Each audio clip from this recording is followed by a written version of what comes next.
Halo pemirsa GPR TV dari Sabang sampai Merauke, dari Miangas hingga Pulau Rote.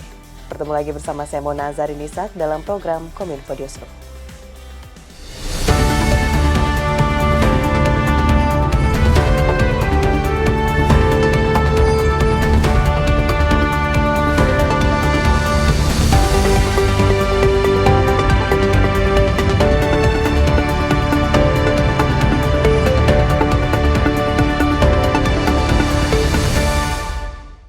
Pemirsa, kita ke informasi pertama. Jasa Marga siagakan pelayanan operasional jalan tol sambut arus mudik Hari Raya Idul Fitri.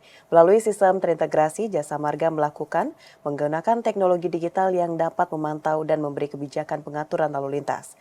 Tak hanya itu pemirsa, layanan tempat istirahat juga disiagakan untuk melayani pengguna jalan tol selama periode arus mudik dan balik Lebaran 2024.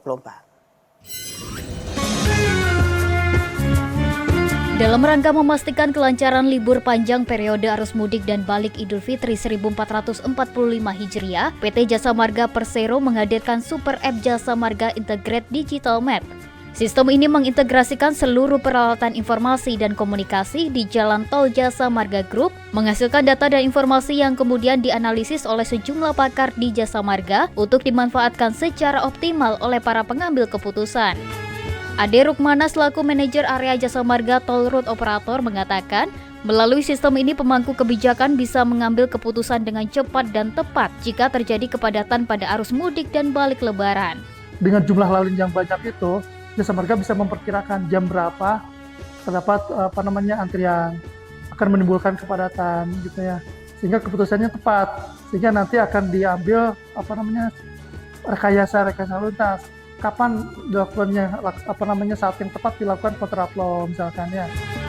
Sementara itu PT Jasa Marga Relate Bisnis Wilayah Jawa Barat bersama dengan mitra pengelola rest area lainnya di ruas jalan tol Jasa Marga Group juga meningkatkan sejumlah pelayanan operasional di rest area. Salah satunya rest area yang berada di Travoy kilometer 207A Tol Palimanan Kanci Cirebon. Rest area Travoy ini memiliki toilet gratis dan UMKM yang operasionalnya ditenangai oleh panel surya. Dodi Dwi Susanto selaku Regional Head 2 PT Jasa Marga Relate Bisnis Jawa Barat menjelaskan, penggunaan panel surya selain ramah lingkungan juga sejalan dengan misi Jasa Marga Group untuk mewujudkan Green Toll Road. Selain itu, konsep tersebut juga berdampak pada efisiensi energi hingga 10%, baik bagi operasional Jasa Marga maupun pelaku UMKM yang menjadi mitra. Untuk sisi pelayanan memang tidak secara langsung, tapi sangat berdampak terkait tenannya. Jadi tenan-tenan ini kan semua bayar listrik Pak ke PLN. Kami sebagai kawasan meneruskan ke PLN. Dengan adanya pengurangan efisiensi yang dilakukan dengan pemasangan solar panel, tentu saja dari sisi beban operasinya tenan akan lebih berkurang. Itu berdampak nanti ke penjualannya mereka. Kementerian Perhubungan melalui Direktorat Jenderal Perhubungan Laut bekerjasama dengan PT Pelni menyelenggarakan berbagai program mudik gratis tahun 2024. Adapun program mudik gratis tersebut yakni tiket gratis angkutan Lebaran 1445 Hijriah dan mudik gratis sepeda motor naik kapal laut tahun 2024.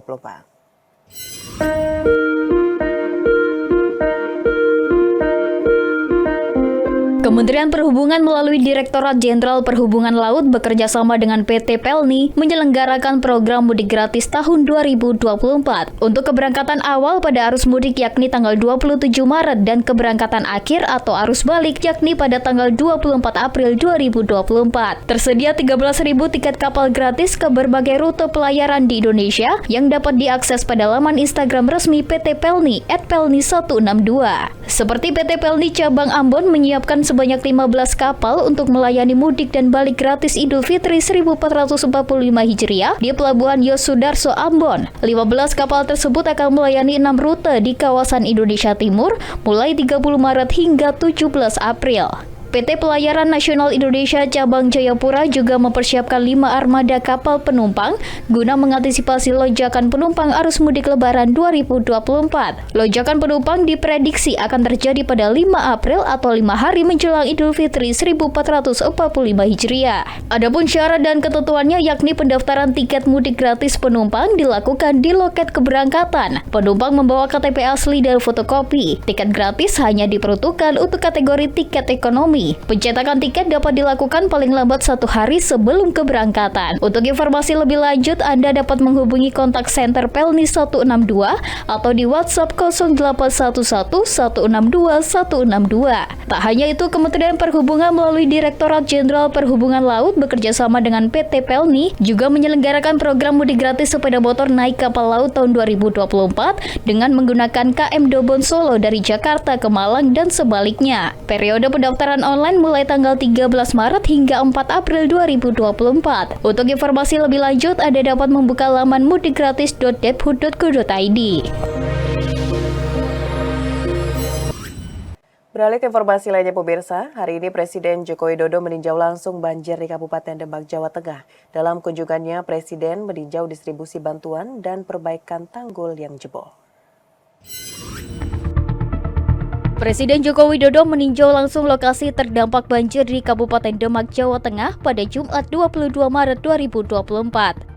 Banjir yang melanda Kabupaten Demak pada 17 Maret lalu disebabkan oleh tanggul Sungai Wulan yang jebol. Hingga hari ini, air masih menggenang dengan ketinggian 50 cm yang sebelumnya mencapai 2 meter.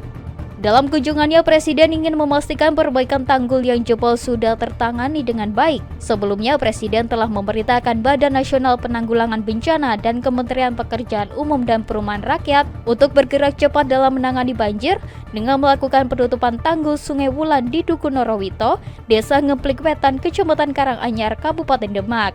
Ya, tapi tadi malam yang lebar itu yang jebol 16 meter, tadi malam jam 1 sudah tertutup, selesai dikerjakan selama 4 hari berturut-turut, siang malam. Presiden juga menyampaikan meskipun banjir sudah mulai surut dengan ketinggian 50 cm, namun banjir ini masih mengganggu aktivitas warga sehingga perlu dilakukan pompanisasi air. Selain itu, Kepala Negara juga memantau pemberian bantuan kepada masyarakat yang terdampak banjir, mulai dari proses evakuasi, pendirian tenda darurat, distribusi logistik, dapur umum, hingga pelayanan kesehatan. Pemirsa, setiap tahunnya pada tanggal 22 Maret selalu diperingati sebagai Hari Air Sedunia. Rangkaian Hari Air Dunia pada tahun ini juga menjadi salah satu rangkaian kegiatan menuju World Water Forum ke-10 yang akan dilaksanakan pada tanggal 18 hingga 25 Mei 2024 di Nusa Dua, Bali.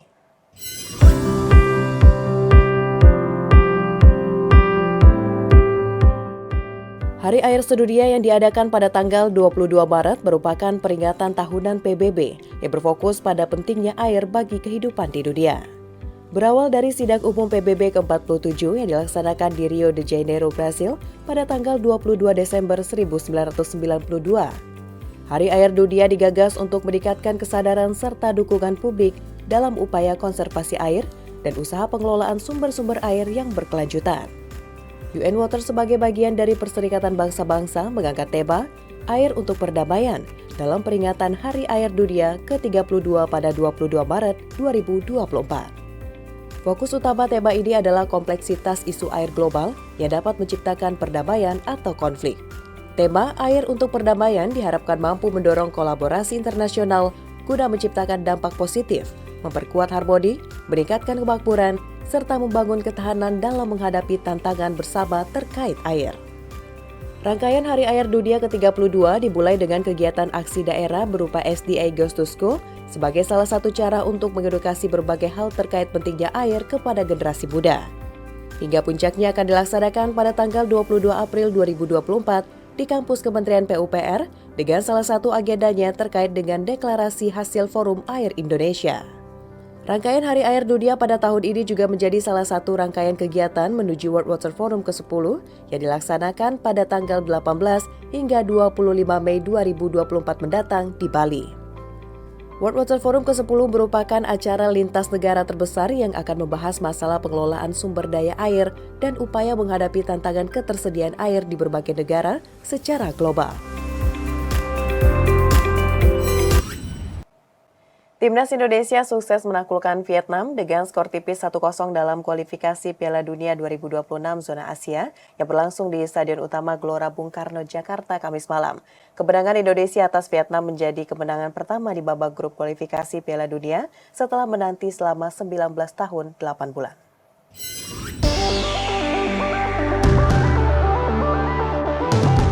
Posisi Timnas Indonesia naik ke peringkat kedua klasemen grup F usai menekuk Vietnam 1-0 dalam pertandingan kualifikasi Piala Dunia 2026 zona Asia di GBK pada Kamis malam. Tim bertajuk The Golden Star sempat menciptakan peluang, namun momen itu tidak menjadi ancaman berarti untuk kiper Muhammad Adi Satrio dan bek Nathan Joe.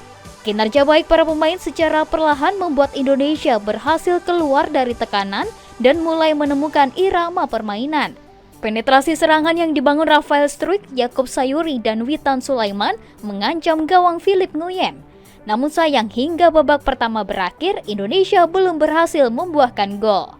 Melihat permainan timnas di babak pertama, Sinteyong melakukan perombakan tim dengan mengganti 3 pemain. Sinteyong memasukkan Pratama Arhan, Sandy Walsh, dan Egy Maulana Fikri, menggantikan Yaakob Sayuri, Nathan Joe, dan Hoki Caraka. Keputusan Sinteyong mengganti pemain berbuah hasil, di mana pasukan Merah Putih menciptakan peluang pertama melalui tendangan freeze time Ivar Jenner di menit ke-49. Gol kemenangan timnas baru tercipta di menit ke-52 melalui kaki Egy Maulana yang memanfaatkan kesalahan bek Vietnam Phu Minh Trong. Skor kemenangan Indonesia bertahan hingga wasit meniup peluit panjang. Melalui akun Instagram Timnas Indonesia, 2 pemain timnas Egy Maulana Fikri dan Marcelino Ferdinand mengucapkan rasa syukur dan terima kasih atas dukungan seluruh masyarakat Indonesia yang hadir di Stadion GBK. Terima kasih untuk masyarakat Indonesia. Semoga kita bisa memenangkan pertandingan. Dukung terus. Vamos Indonesia! Hai Sobat Garuda, terima kasih atas dukungannya, sangat meriah.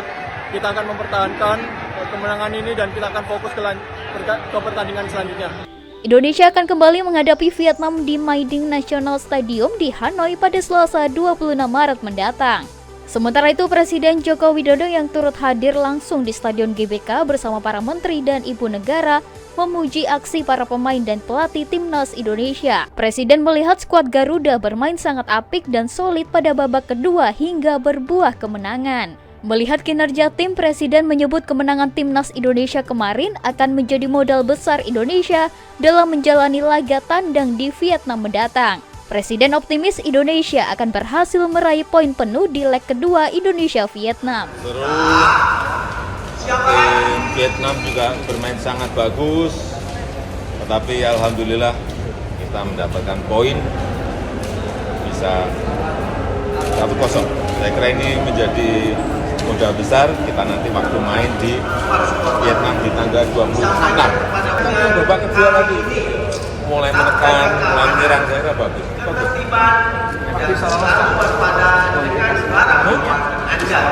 Optimis lolos nggak? Ya nanti kita lihat kalau di Vietnam bisa menang penuh lagi berarti LOS.